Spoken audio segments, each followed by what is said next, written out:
तो last episode के and पे हमने देखा था कि वो 5 लोग जो होते हैं वो निकल कर आ जाते हैं और चीफ उन लोगों से कहता है कि अगर तुम्हें यहाँ पर मेरी गद्दी के लिए फाइट करनी है तो फिर तुम्हें यहाँ पर पहले नंबर 7, नंबर 6, नंबर 5, 4 और 3 को हराना होगा और उसके बाद तुम यहाँ पर चीफ और वाइस चीफ तक पहुंच सकते हो। तो वो दोनों एल्डर से कहते हैं कि हम तुम्हें हराएंगे और जरूर हराएंगे। क्या तुम्हें हमारे बारे में पता भी है कि हम लोग कौन है?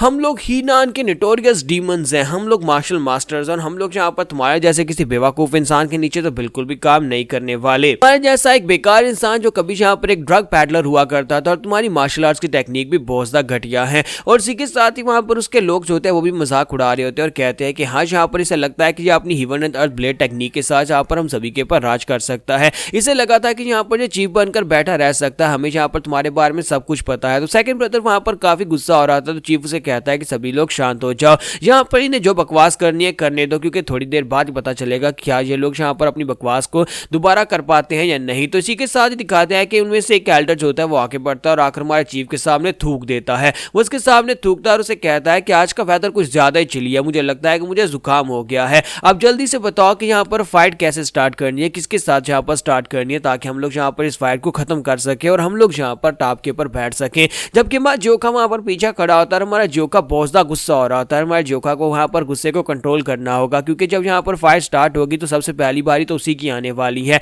तो उसी के साथ ही हमारा चीफ उसे कहता है कि जैसा कि मैंने पहले ही कहा था कि यहाँ पर सीक्वेंस में फाइट करनी होगी, तो तुम्हें सबसे पहले यहाँ पर जोखा को हराना होगा। तो उसी के साथ ही उसे कहता है जोखा तुम्हें पता है तुम्हें क्या करना है। तो एल्डर्स काफी ज्यादा खुश हो रहे होते हैं और कहते हैं कि हाँ हाँ क्यों नहीं, तुम लोग यहाँ पर अपना सारे का सारा भरोसा एक बच्चे के ऊपर प्लेस कर रहे हो। तुम्हें लगता है कि यहाँ पर नंबर 7 को हम लोग नहीं हरा पाएंगे, ये बच्चा आसपास कुछ ज्यादा फेमस हो चुका है। मुझे लगता है कि तुम लोगों ने जानबूझकर इस बच्चे के बारे में ये रूमर्स फैलाए हैं। हम लोग यहाँ पर आज खुद देख लेंगे कि ये बच्चा कितना स्ट्रॉन्गर है, इस बच्चे को तो हम लोग चुटकी बजाकर हरा देंगे। लेकिन जैसे ही हमारा जोखा जो होता है वहां पर पीछे सभी के बीच से निकलकर आगे की तरफ बढ़ता है, इसी के साथ ही वहां पर उसकी बॉडी के अंदर से बहुत ही ट्रमेंडस पावर निकल रही होती है। इतनी पावरफुल एनर्जी जो कि गुस्से की वजह से निकल रही होती है, उस एनर्जी को सिर्फ और सिर्फ ये दोनों एल्डर्स महसूस कर पा रहे होते हैं, क्योंकि वो दोनों मार्शल मास्टर्स होते हैं और वो लोग महसूस कर रहे होते हैं कि उसकी बॉडी के अंदर से किलिंग इंटेंट निकल रहा है। वो इतना खास और पावरफुल किलिंग इंटेंट है कि दोनों एल्डर्स अगर उसके सामने जाएंगे तो वो उन्हें मार डालेगा। तो मार्शल उनके सामने आने के बाद कहता है कि मैं यहाँ पर यही सोच रहा था कि मैं यहाँ पर अपने गुस्से की वजह से ही मर जाऊंगा, लेकिन फाइनली यहाँ पर मुझे मौका मिल ही गया है। अब मैं तुम लोगों को यहाँ पर इस तरह से पीटने वाला हूँ कि तुम में से अब कोई भी दोबारा कभी मेरे चीफ के बारे में इस तरह की बात नहीं कर पाएगा। जॉन उनसे कहता है कि अब जल्दी से बताओ कि तुम में से कौन यहाँ पर पहले आना चाहेगा। तो इसी के साथ ही वो लोग बहुत ज्यादा घबरा जाते हैं कि अब इनमें से कौन आगे बढ़े। तो वो लोग वहां पर सोच रहे होते हैं कि अब कौन पहले आगे बढ़ेगा, क्योंकि उसकी बॉडी के अंदर से तो पावरफुल किलिंग इंटेंट निकल रहा है। तो दोनों ही एल्डर्स जो होते हैं वो पीछे की तरफ घूमकर देखते हैं अपने सबऑर्डिनेट्स की तरफ। तो इसी के साथ उनका साथी से कहता है कि एल्डर्स आप मेरी तरफ क्यों देख रहे हैं। तो एल्डर से कहता है कि हमें लगता है कि पहले तुम्हें आगे बढ़ना चाहिए, वो एक बच्चा और एक बच्चे के खिलाफ हम एल्डर्स कैसे जाकर फाइट कर सकते हैं, जाओ जाकर तुम फाइट करो। जबकि दूसरा एल्डर भी उसे कहता है कि हाँ हम लोग यहाँ पर लो रैंकर्स को पहले आगे भेजना चाहते हैं और वैसे भी वो भी एक लो रैंक का वॉरियर है। नंबर 7 के साथ तुम लोग फाइट करो, उसके बाद हम लोग चीफ और वाइस चीफ के साथ फाइट करके उनको हराएंगे। तो ये बात सुनने के बाद वो लड़का जो होता है वो समझ जाता है कि ये दोनों कमीने यहाँ पर उससे डर रहे हैं, क्योंकि उसे भी यहाँ पर वो किलिंग इंटेंट महसूस हो रहा होता है। वो कहता है कि थोड़ी देर पहले तो आप लोगों ने कहा था कि आप लोग खुद ही यहाँ पर सभी फाइट्स करेंगे,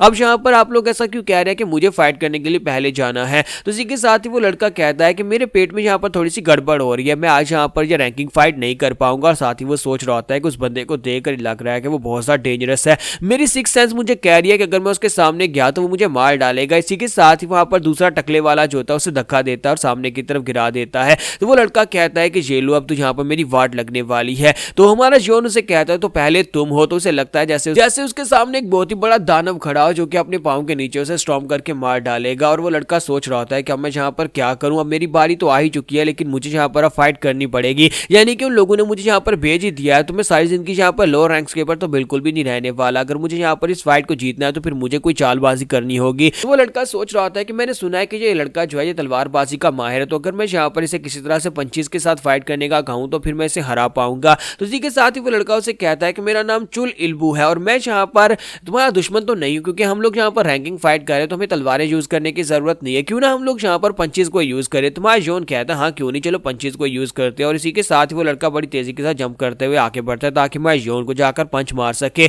जैसे वो जोन के करीब पहुंचता है इसी के साथ ही मैं जोन उसे पंच मारता है, उसके कुछ दांत टूट जाते हैं और बेचारा उड़ता हुआ काफी दूर जाकर गिरता है। अब बाकी के दोनों एल्डर्स बेचारे काफी ज्यादा घबरा जाते हैं और हमारा जोन कहता है कि अब बताओ कि तुम में से अगला कौन है। तो उसके बाद टकले वाले की बारी आती है, वो कहता है कि मेरा नाम योंग स्वावोंग है और हम लोग और मैं भी यहाँ पर फिस्ट फाइट करना चाहता हूँ। तो माजोन कहता है हाँ क्यों नहीं, और इसी के साथ ही माजोन उसके पेट में भी एक पंच मारता है। जबकि उसके बाद तीसरा बंदा जिसका नाम वैंग जोमयुंग होता है वो कहता है कि मैं यहाँ पर तलवार यूज करना चाहता हूँ। तो योन कहता है हाँ क्यों नहीं, बस उम्मीद करता हूँ कि तुम बाद में इसमें बारे में पछताओगे नहीं। और इसी के साथ ही माजोन अपनी तलवार के साथ उसकी बॉडी के ऊपर एक कट लगा देता है जिससे वो भी वहीं पर गिर जाता है। उसके बाद योन कहता है बताओ कि तुम दोनों में से कौन आगे बढ़ेगा। वो दोनों ही एल्डर्स बहुत ज्यादा घबरा रहे होते हैं और कहते हैं कि अब क्या करें, इसने यहाँ पर हमारे 3 वॉरियर्स को इतनी आसानी से हरा दिया, इसका मतलब यह है कि जितना इसके बारे में सोचा था ये उससे ज्यादा स्ट्रॉन्गर है। तुम्हारा जोन कहता है कि तुम दोनों बुड्ढे खुसट वहां पर खड़े खड़े किसका इंतजार कर रहे हो, क्या तुम लोग यहाँ पर फाइट करने के लिए नहीं आना चाहते, क्या तुम्हें यहाँ पर रैंकिंग में हायर पोजीशन नहीं चाहिए। तो वो लोग कहते हैं कि हाँ हाँ क्यों नहीं, हम लोग यहाँ पर बस आपस में डिसाइड कर रहे हैं, हम दोनों एल्डर्स की पावर लेवल तकरीबन सेम है, हम दोनों में डिसाइड नहीं हो रहा कि हम दोनों में से कौन आए।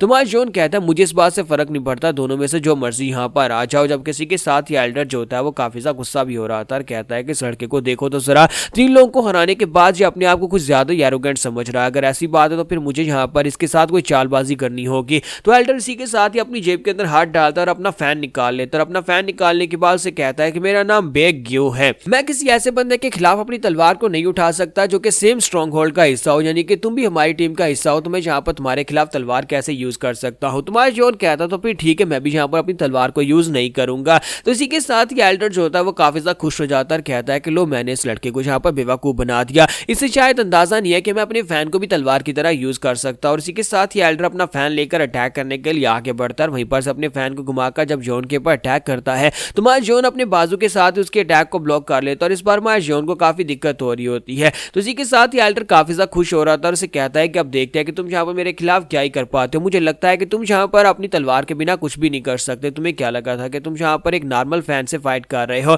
और दूसरी तरफ दूसरा एल्डर सोच रहा था कि कमीना मास्टर ग्यूज एक बहुत ही कमीना इंसान है, इसने उस बच्चे को बेवकूफ बनाकर उसके पास तलवार को रखवा दिया और इसका फैन ये तो यहाँ पर पत्थरों को भी तोड़ सकता है। इसके फैन के बारे में कहा जाता है कि ये बहुत ही पावरफुल फैन है, ये तलवार की तरह अपने फैन के साथ किसी चीज को काट भी सकता है और अगर चाहे तो पत्थरों को स्मैश भी कर सकता है। तो इसका मतलब यह है कि वो लड़का जो है इसके सामने नहीं टिक पाएगा। तुम्हारा जोन अभी तक अपने बाजू के साथ ही वहां पर उसके अटैक्स को ब्लॉक कर रहा था, फिर साथ ही उसे कहता है कि तुम्हारा फैन एक रेगुलर फैन नहीं है। तो वो एल्डर से कहता है कि हाँ मेरा फैन एक रेगुलर फैन नहीं है, लेकिन इस बात से क्या फर्क पड़ता है, तुमने खुद फैसला किया अपनी तलवार को छोड़ने का। उसी के साथ तुम्हारा जोन गुस्सा हो जाता है और उसे कहता है कि बुड्ढे खूसट कहीं के, तुमने यहाँ पर चीटिंग करके बहुत बड़ी गलती कर दी। और इसी के साथ ही हमारे जोन को जैसे वहां पर मौका मिलता है वो उसके मुंह पर आकर एक पंच दे मारता है और सिर्फ एक ही पंच उसके मुंह पर पड़ता है जिसकी वजह से एल्डर के भी दांत टूट जाते हैं और वो उड़ता हुआ पीछे वाली दीवार के साथ जाकर टकराता है। तो अब उस एल्डर को हराने के बाद हमारा जोन जो होता है वो आखिरी एल्डर की तरफ देखता है और उसे कहता है कि अब तुम्हारी बारी है, बताओ क्या तुम तलवार यूज करना चाहते हो या फिर तुम पंचेस यूज करना चाहते हो। यहाँ पर हमारी एपिसोड 17 का एंड होगा और नेक्स्ट एपिसोड में देखेंगे क्या बस यहाँ पर ये सब कुछ सेटल हो जाएगा या फिर अभी कोई और है जो कि इनकी रैंकिंग को चैलेंज करने के लिए आ सकता है।